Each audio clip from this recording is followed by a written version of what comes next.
മേലിൽ അങ്ങ് എൻ്റെ പ്രതിഫലം പരിശോധിക്കുമ്പോൾ എൻ്റെ വിശ്വസ്തത അങ്ങേക്ക് ബോധ്യമാകും. എൻ്റെ കോലാടുകളിൽ പൊട്ടോ പുള്ളിയോ ഇല്ലാത്തതും ചെമ്മരിയാടുകളിൽ കറുപ്പില്ലാത്തതും കണ്ടാൽ അവ മോഷ്ടിക്കപ്പെട്ടതായി കണക്കാക്കാം. ലാബാൻ പറഞ്ഞു, ശരി, നീ പറഞ്ഞതുപോലെ തന്നെ ആകട്ടെ. അന്നു തന്നെ ലാബാൻ പൊട്ടോ പുള്ളിയോ ഉള്ള എല്ലാ മുട്ടാടുകളെയും പെണ്ണാടുകളെയും വെളുത്ത മറുകുള്ള എല്ലാ ആടുകളെയും കറുത്ത ചെമ്മരിയാടുകളെയും വേർതിരിച്ച് അവയെ തൻ്റെ പുത്രന്മാരെ ഏൽപ്പിച്ചു. ബാക്കിയുള്ള ആടുകളെ യാക്കോബിനെ ഏൽപ്പിച്ചു. തനിക്കും യാക്കോബിനും മധ്യേ 3 ദിവസത്തെ യാത്രാദൂരം ഏർപ്പെടുത്തുകയും ചെയ്തു. യാക്കോബ് ഇലവിൻ്റെയും ബദാമിൻ്റെയും അഴിഞ്ഞിലിൻ്റെയും പച്ചക്കമ്പുകൾ വെട്ടിയെടുത്ത് അവയിൽ അങ്ങിങ്ങ് വെളുപ്പ് കാണത്തക്ക വിധം തൊലിയുരിഞ്ഞു കളഞ്ഞു. താൻ തൊലിഞ്ഞു മാറ്റിയ കമ്പുകൾ ആടുകൾ വെള്ളം കുടിക്കുന്ന പാത്തികളിൽ അവയുടെ മുൻപിൽ അവൻ കുത്തി നിർത്തി.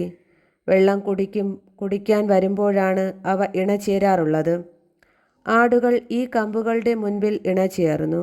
അവയ്ക്ക് പൊട്ടും പുള്ളിയും വരയുമുള്ള കുട്ടികളുണ്ടായി. യാക്കോബ് ചെമ്മരിയാടുകളെ വേർതിരിച്ച് ലാബാൻ്റെ കൂട്ടത്തിലെ വരയുള്ളതും കറുത്തതുമായ ആടുകളുടെ നേരെ നിർത്തി. തൻ്റെ കൂട്ടത്തെ ലാബാൻ്റേതിനോട് ചേർക്കാതെ മാറ്റി നിർത്തുകയും ചെയ്തു. കൊഴുത്ത ആടുകൾ ഇണചേരുമ്പോൾ അവൻ ഈ കമ്പുകൾ അവയുടെ കൺമുൻപിൽ പാത്തികളിൽ വയ്ക്കും. തന്മൂലം കമ്പുകൾക്കിടയിൽ അവ ഇണചേർന്നു. എന്നാൽ മെലിഞ്ഞവ ഇണചേരുമ്പോൾ അവൻ കമ്പുകൾ നാട്ടിയില്ല. അങ്ങനെ മെലിഞ്ഞവ ലാബാൻ്റേതും കരുത്തുള്ളവ യാക്കോബിൻ്റേതുമായി. ഇപ്രകാരം യാക്കോബ് വലിയ സമ്പന്നനായി. അവന് ധാരാളം ആടുകളും ദാസീദാസന്മാരും ഒട്ടകങ്ങളും കഴുതകളും ഉണ്ടായി. യാക്കോബ് ഒളിച്ചോടുന്നു. ലാബാൻ്റെ മക്കൾ ഇങ്ങനെ പറയുന്നത് യാക്കോബ് കേട്ടു. നമ്മുടെ പിതാവിൻ്റെ സ്വത്തെല്ലാം യാക്കോബ് കൈവശപ്പെടുത്തി. നമ്മുടെ പിതാവിൻ്റെ മുതൽ കൊണ്ടാണ് അവൻ ഈ സ്വത്തൊക്കെ സമ്പാദിച്ചത്. ലാബാന് തന്നോട് പണ്ടത്തെ പോലെ താല്പര്യമില്ലെന്ന് അവൻ്റെ മുഖഭാവത്തിൽ നിന്ന് യാക്കോബിന് മനസ്സിലായി.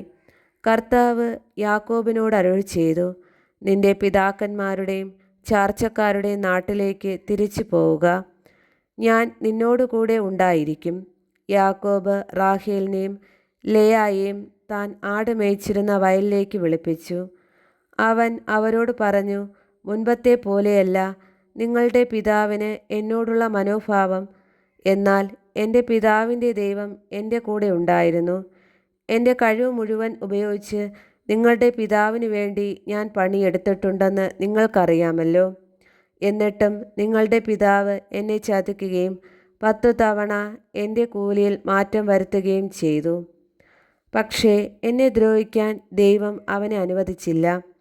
പുള്ളിയുള്ള ആടുകളായിരിക്കും നിന്റെ കൂലിയെന്ന് അവൻ പറഞ്ഞാൽ എല്ലാ ആടുകളും പുള്ളിയുള്ളതിനെ പ്രസവിക്കും. അതല്ല, വരയുള്ള ആടുകളായിരിക്കും നിനക്ക് കൂലിയെന്ന് അവൻ പറഞ്ഞാൽ ആടുകളൊക്കെ വരയുള്ളതിനെ പ്രസവിക്കും. അങ്ങനെ ദൈവം നിങ്ങളുടെ പിതാവിൻ്റെ ആടുകളെ അവനിൽ നിന്നെടുത്ത് എനിക്ക് തന്നിരിക്കുന്നു. ആടുകൾ ഇണചേരുന്ന കാലത്ത് എനിക്കുണ്ടായ സ്വപ്നത്തിൽ ഞാൻ തല ഉയർത്തി നോക്കിയപ്പോൾ ഇണചേരുന്ന മുട്ടാടുകളൊക്കെ പൊട്ടും പുള്ളിയും വരയുമുള്ളവയായിരുന്നു. അപ്പോൾ ദൈവത്തിൻ്റെ ദൂതൻ സ്വപ്നത്തിൽ യാക്കോബ് എന്ന് വിളിച്ചു. ഇതാ ഞാൻ എന്ന് ഞാൻ വിളി കേട്ടു. ദൂതൻ പറഞ്ഞു, തല ഉയർത്തി നോക്കുക. ഇണചേരുന്ന മുട്ടാടുകളെല്ലാം പൊട്ടും പുള്ളിയും വരയുമുള്ളവയാണ്.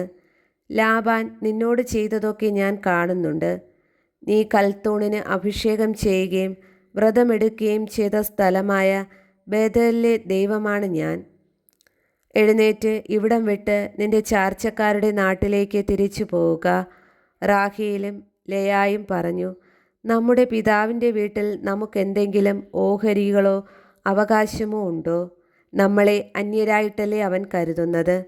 നമ്മളെ വിൽക്കുകയും കിട്ടിയ പണം തിന്നു നശിപ്പിക്കുകയുമല്ലേ ചെയ്തത്. നമ്മുടെ പിതാവിൽ നിന്ന് ദൈവം എടുത്തുമാറ്റിയ സ്വത്തെല്ലാം നമുക്കും നമ്മുടെ മക്കൾക്കും അവകാശപ്പെട്ടതാണ്.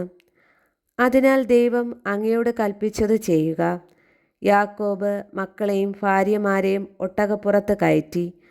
അവർ കാലികളെയും ആടുമാടുകളെയും തെളിച്ചുകൊണ്ട് പാദാൻ ആരാമിൽ വെച്ചു സമ്പാദിച്ച സകല സ്വത്തുക്കളുമായി കാനാൻ ദേശത്ത് തൻ്റെ പിതാവായ ഇസ്ഹാക്കിൻ്റെ അടുത്തേക്ക് പുറപ്പെട്ടു. ലാബാൻ ആടുകളുടെ രോമം വെട്ടാൻ പോയിരിക്കുകയായിരുന്നു. റാഹേൽ തൻ്റെ പിതാവിൻ്റെ കുലദേവന്മാരുടെ വിഗ്രഹങ്ങളെല്ലാം കട്ടെടുത്തു.